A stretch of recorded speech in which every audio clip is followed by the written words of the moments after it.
अस्सलाम वालेकुम। कैसी है मेरी यूट्यूब की फ़ैमिली? ठीक ठाक। आज की शुरुआत हुई गाजर के जूस से। मेरे जो हैं 2 बच्चे स्कूल गए हुए हैं और 2 घर हैं। स्कूल में आर्ट और ऐसे का कंपटीशन है जिसमें उस मैंने तरफ खोलो। पार्टिसिपेट किया है। इधर से नहीं, और जो बच्चे हटाओ, घर केप हैं हटाओ। उनमें से मेरे छोटे बेटे की फरमाइश थी कि मम्मा गाजर का जूस पीना है। पिछले साल जो है सर्दियों की एंड में मेरा जो जूसर था वो जल गया था। उसके बाद काफ़ी कोशिश की लेकिन वो ठीक नहीं हुआ। तो मैंने क्या किया कि जग में 4 से 5 गाजरों को छोटे छोटे क्यूब्स करके डाल दिए और आधे कप से भी कम पानी डाल के इन्हें अच्छी तरह जो है मैंने ब्लेंड कर लिया। ये बहुत लेंदी प्रोसेस है पर बच्चों के लिए करना पड़ता है। और उसके बाद इसे अच्छे तरीके से मैंने स्ट्रेनर में जो है वो स्क्वीज़ कर लिया और देखें इसका पल्प और जूस अलग अलग हो गए ना। साथ में मेरा छोटा बेटा भी मेरी हेल्प करवा रहा था।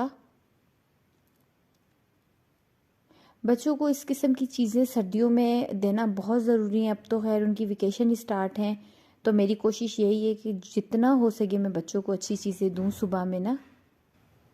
मेरा जो छोटा बेटा है ना उसे किचन में काम करने का बहुत शौक़ है।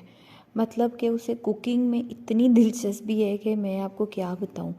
कभी वो मुझे कहता है कि मम्मा मैं कुछ काट के दे दूँ, मैं कुछ बना लूँ, लेकिन छोटा है तो उस हिसाब से मैं उसके लिए छोटे छोटे से काम अलग कर लेती हूँ क्योंकि उसका इंटरेस्ट है अब इस चीज़ में, तो मैं नहीं चाहती कि वो डिस्टर्ब होना। जूस बनाया, उसके बाद मेरे दोनों बच्चों ने जूस पिया।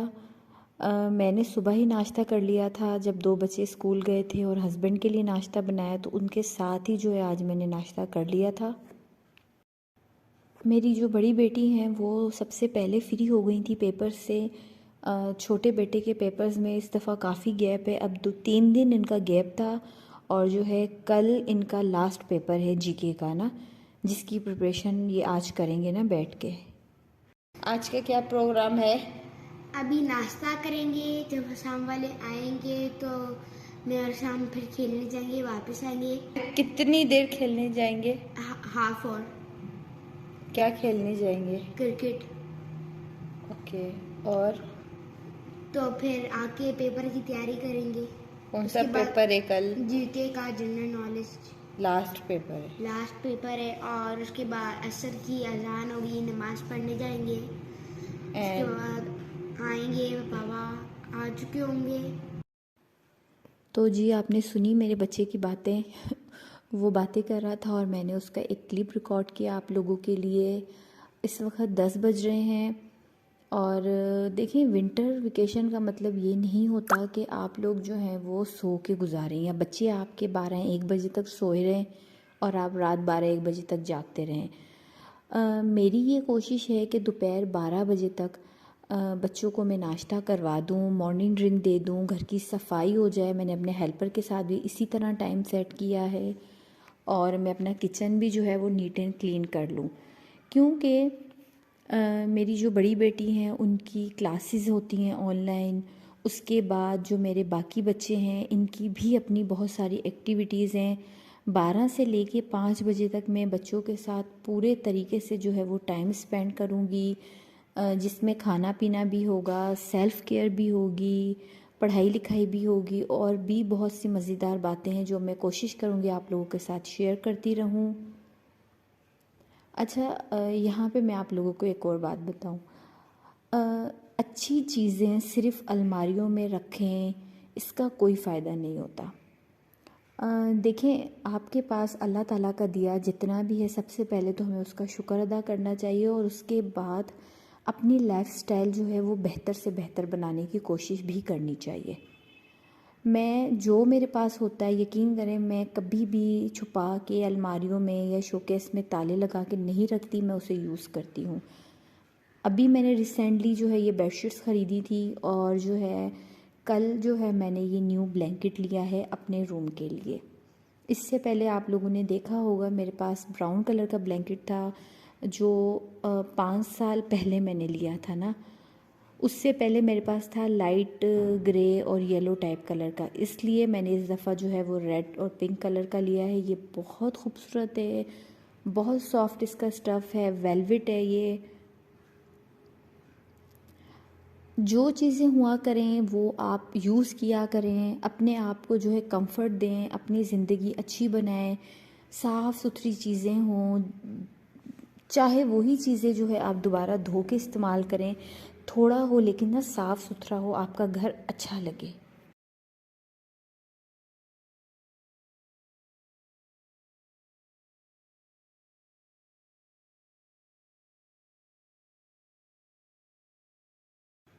साढ़े 10 बज गए थे, मेरी हेल्पर भी आ गई थी, उन्होंने सफाई वगैरह स्टार्ट की और मैंने बच्चों के लिए खाना बनाना स्टार्ट किया।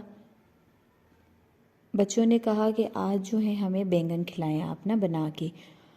सूखा धनिया और जो लाल मिर्चें होती हैं वो मैं घर में पीसती हूँ, क्योंकि बाज़ार का सूखा धनिया और लाल मिर्चें मुझे बिल्कुल पसंद नहीं है। मुझे एक अजीब सी स्मेल आती है और मैं आपको भी यही मशवरा दूंगी, सूखा धनिया आप साबित ख़रीदा करें, उसे थोड़ा सा साफ़ कर लिया करें, उसके बाद जो है उसे मोटा मोटा पीस लिया करें। और ये जो थोड़ा साबित होता है ना पिसा हुआ, ये बहुत अच्छा लगता है खाने में ना, दरदरा सा। बैंगन मैं बनाती हूँ हमेशा छिलका उतार के फ्राई करती हूँ उसका।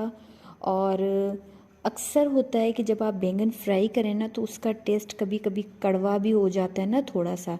तो मैं क्या करती हूँ, एक बाउल में पानी भर के रख लेती हूँ, उसके बाद बैंगन के छिलके उतार के उसके स्लाइसिस करके मैं पानी में डालती जाती हूँ। इससे अगर बैंगन में कोई कड़वाहट होगी ना तो वो भी निकल जाती है ना। तलने वाली चीज़ों में आप कोशिश किया करें कि आप सरसों का तेल इस्तेमाल कर लें, क्योंकि जो कुकिंग ऑयल है जो हम नॉर्मली इस्तेमाल करते हैं, यकीन करें इसका कोई भी फ़ायदा नहीं है। हाँ, इसके नुकसानात बहुत हैं। अच्छा, अब बैंगनों को मसाला जो मैं लगा रही हूँ वो है मेरे पास सूखा धनिया, थोड़ा सा चूरन पाउडर और उसके बाद लाल मिर्च और नमक। इस तरह इसे मसाला लगा के मैं मैरिनेट करती हूँ तकरीबन 5 से 7 मिनट के लिए। फिर ये बहुत अच्छे बनते हैं ना, फीके नहीं होते अंदर से।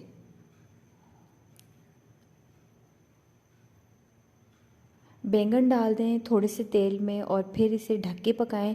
कभी भी मैं इन्हें डीप फ्राई नहीं करती या बहुत ज़्यादा तेल में नहीं बनाती, थोड़े से तेल में फिर जब मैं इन्हें ढक देती हूँ ना तो ये इसकी स्टीम पे ही सॉफ्ट होना शुरू हो जाते हैं ना। अच्छा, आप लोगों के साथ एक और बात भी शेयर करूँगी। कल मैंने मंगवाया था वूल ग्रेन आटा। आप लोगों में से बहुत से लोगों को इसका पता नहीं होगा, ये बहुत सारी चीज़ों को मिक्स करके बनाया जाता है और नॉर्मल आटे से इसकी प्राइस ज़्यादा होती है। 1350 में मुझे 5 किलो की थैली मिली। इसमें होता है जी मकई, जोर, ज्वार, चना, अलसी और आपके ओट्स और इस टाइप की बहुत सी चीज़ों को मिला के ये आटा बनाया जाता है। इस आटे को हम गूंद के नहीं रख सकते, हल्के नीम गर्म पानी के साथ इसे गूंदा जाता है और इसकी ताज़ी रोटी बनाई जाती है। इसे नरम करने के लिए इस पे थोड़ा सा अगर आप देसी घी लगा लेंगे तो ये रोटी नरम बनती है ना। मुझे एक बात ऐसी है जिसका हमेशा दुख होता है कि हम देसी फैमिली जो है हमारे घरों में ये चीज़ें सिर्फ तब आती है जब खुदा ना खास्ता घर का कोई एक फ़र्द किसी भी बीमारी में मुब्तला हो जाए, या तो उन्हें शुगर हो जाए या कोलेस्ट्रॉल लेवल बढ़ जाए, कोई इस किस्म की प्रॉब्लम हो, तब ही हम जो है इस किस्म की चीज़ें इस्तेमाल करते हैं।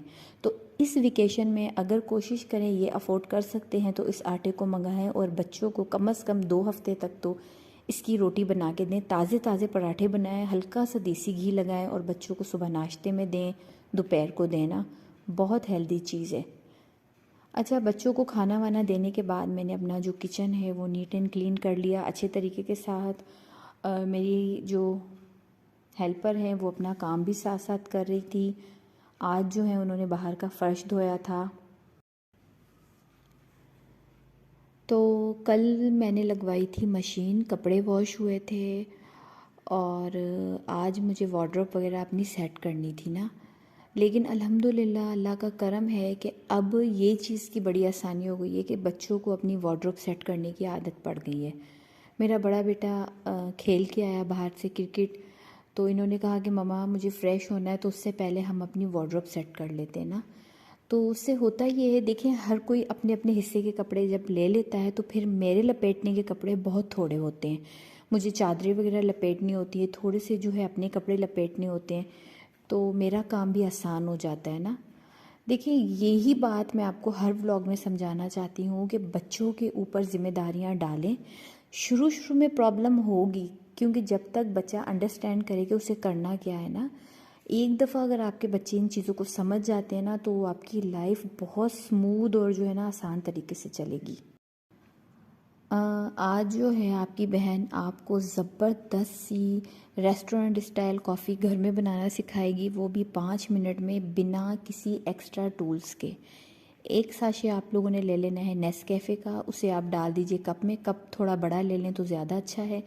और उसमें 1 चमचा भर के डाल दें चीनी का। फिर 1 से 2 चम्मच पानी के डाल दें। ठीक है जी, ज़्यादा नहीं डालना। अब आपने लेना है स्प्रिंग, जिससे आप दही वगैरह फेंटते हैं ना, वो। इस तरह आपने इस कॉफ़ी को 1 से 1.5 मिनट तक बीट करना है।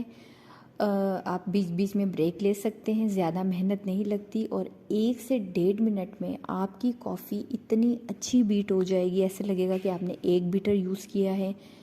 विंटर में हर किसी का दिल चाहता है कि अच्छी कॉफ़ी बनाएं, क्रीमी, लेकिन बहुत से लोगों के साथ ये होता है कि उनकी जो कॉफ़ी है वो फोमिंग बनती ही नहीं है, झाग ही नहीं बनती। तो इसको आप ज़रूर ट्राई करें, आपको बहुत अच्छा लगेगा। बहुत क्विक रेसिपी है। अब जो बच्चे स्कूल से आए थे, उन्होंने खाना खाया, वो तो सो गए। ठीक है जी, वो थके हुए थे, तो मैंने कहा आप लोग आराम करो। तो बड़ी बेटी के लिए और अपने लिए मैं बना रही थी यहाँ पे कॉफ़ी। ये देखें, इतनी मज़ेदार सी थिक सी आपकी कॉफ़ी बनती है। और दूसरा ये है कि जितना आप इसको बीट करेंगे, उतनी आपकी कॉफ़ी जो है वो सॉफ्ट बनेगी, यानी कि कड़वा टेस्ट ज़्यादा नहीं आता। एक्स्ट्रा चीनी डालना चाहें तो डाल लें, वरना 2 कप के हिसाब से जो कॉफ़ी बीट करते वक्त हमने 1 चमचा चीनी डाला था, वो बहुत है। बना लिया करें कभी कभी इस किस्म की चीज़ें, अच्छा लगता है। हर वक्त चाय नहीं पी जाती, कश्मीरी चाय बनाएं, बहुत मज़ेदार मौसम है, इस तरह कॉफ़ी बना लिया करें गर्मा गर्म। और फिर साथ ही जो है मैंने अपने लिए थोड़ी सी पंजीरी निकाली। आज देखें, आपकी बहन ने अपना काम टारगेट के हिसाब से किया। 12:10 हो रहे थे, अलमारियां सेट हो गई, घर का काम हो गया, कुकिंग हो गई। अब मैं बिल्कुल रिलैक्स हूँ। और मुझे बताइएगा कमेंट करके ज़रूर कि क्या आपने पंजीरी बनाई या नहीं। तो जनाब, ये था मेरा आज का आप लोगों के लिए व्लॉग। अच्छा लगे तो लाइक एंड सब्सक्राइब तो आप लोग करते ही हैं, कमेंट भी कर दीजिएगा। और साथ ही मेरे छोटे बेटे को भूख लग गई, और उनको जो है मैंने खीरे काट के दे दिए 1-2, क्योंकि 12 साढ़े 12 बजे के बीच में बच्चों को ऐसी चीज़ें दे दिया करें ना। अपना बहुत ख्याल रखिएगा। अल्लाह हाफिज़।